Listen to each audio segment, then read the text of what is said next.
បាទជំរាបសួរបងប្អូនអរគុណថ្ងៃនេះគឺខ្ញុំមកខាងរោងបន្លែរបស់អ្នកអង្គការសុវរៈនៅលើភូមិកោះស្ដាច់ស្រុកគិរីសាគរខេត្តកោះកុងហើយថ្ងៃនេះផងដែរគឺខ្ញុំមកដល់ឃើញបងប្រុសម្នាក់គាត់កំពុងតែថែទាំបន្លែលើនេះអញ្ចឹងហើយចង់ចូលសំណេះសំណាមគាត់តិចបាទអញ្ចឹងយើងតាមដានអ្នកនរគ្នាថាបន្លែនេះគឺដាំដើម្បីអីហើយយកទៅណាខ្លះបាទជំរាបសួរបងបាទជំរាបសួរនិយាយចឹងបងអ្នកដាំបន្លែនៅនេះបាទខ្ញុំខាងនេះ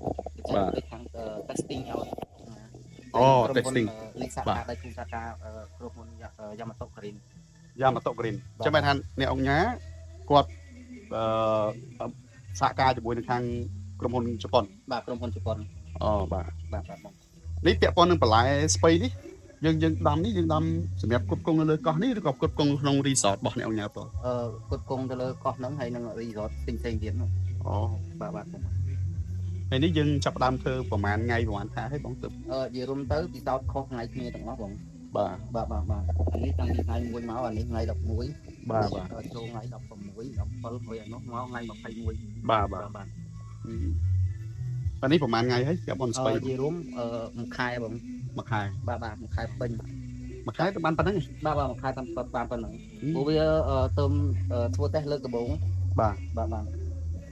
ហើយបងប្អូនមើលឃើញយើងឃើញស្បៃអានេះស្បៃដែលអាចនិយាយថាមានស្លឹកខ្លះកន្លោះធំស្លឹកខ្លះកន្លោះទូចអានេះហេតុអីបានវាដោះអត់ស្មើចឹងហ្មងបាទបញ្ហាទី1គឺអត់ទាន់ឧបករណ៍អត់ទាន់គ្រប់គ្រាន់បាទហើយធ្វើតេស្តលើកដំបូងអញ្ចឹងគឺត្រូវការចំណាយច្រើនអញ្ចឹងទៅគឺត្រូវការសិក្សាបន្ថែមទៀតបងបាទចាំមិនថាពាក់ព័ន្ធនឹងបញ្ហា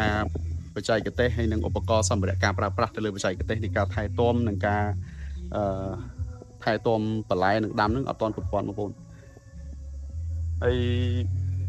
យើងមើលឃើញថាកន្លែងរោងបន្លែមានតកួនល្អអញ្ចឹងនៅក្នុងបន្លែទាំងអស់នេះគឺយើងធ្វើសម្រាប់ផ្គត់ផ្គង់នៅលើកោះបាទលើកោះសម្រាប់ resort បាទសម្រាប់ resort ហើយមើលទៅកន្លែងផ្សេងទៀតខ្ញុំអត់ទាន់ដឹងច្បាស់ដែរបងបាទអធិស្ឋានបងហើយពាក់ព័ន្ធបច្ចេកទេសអីផ្សេងដំណើរបងធ្វើមិនដែរជីអីយើងខាងយ៉ាម៉ាតូក៏ទីគាត់ support ទាំងអស់បងខាងជប៉ុនគេ support ទាំងអស់ទាំងបច្ចេកទេសទាំងជីទាំងបច្ចេកទេសទាំងជីនិយាយរួមគាត់ជាអ្នកធ្វើទាំងអស់បងបាទ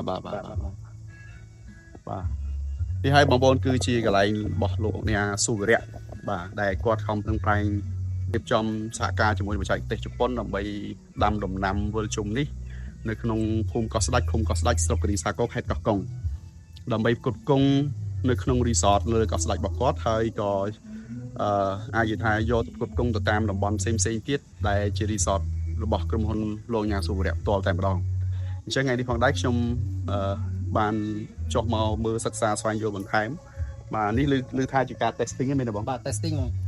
លើកដំបូងគឺជាការ testing លើកដំបូងសម្រាប់បន្លែវិលជុំនេះអញ្ចឹងហើយថ្ងៃក្រោយយើងនឹងមកសិក្សាបន្ថែមទៀតដើម្បីសួរនាំពីបច្ចេកទេសដែលពួកគាត់ខំធ្វើហ្នឹងដើម្បីយើងជួយផ្សព្វផ្សាយទៅដល់ប្រជាកសិករយើងមួយចំនួនទៅតាមសហគមន៍ផ្សេងៗដើម្បីឲ្យចូលរួមដើម្បីផលិតទៅដល់ធម្មជាតិបៃតងបន្លែក្នុងស្រុកបាទកាត់បន្ថយការនាំចូលបង្កើនផលិតកម្មពីក្នុងស្រុក